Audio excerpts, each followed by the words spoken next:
Hi, I am Ajanta Chandan, founder director, Ithiha.com, marketplace website to support rural women, micro entrepreneurs, farmers, self-help groups. As one step ahead, we are starting Soft Skill Academy to uplift rural women, micro entrepreneurs. We are personally hand-holding them, creating several trainers to train them across India.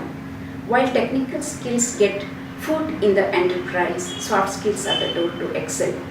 While all the institutions are focusing on production, Ithiha Academy aims to focus on soft skill development, basic communication skills, public speaking, negotiation, networking, presentation skills, social media, online marketing, packing, labeling, quality maintenance, shedding inhibitions, and developing assertiveness, and a whole list of soft skills that are very crucial for enterprising development.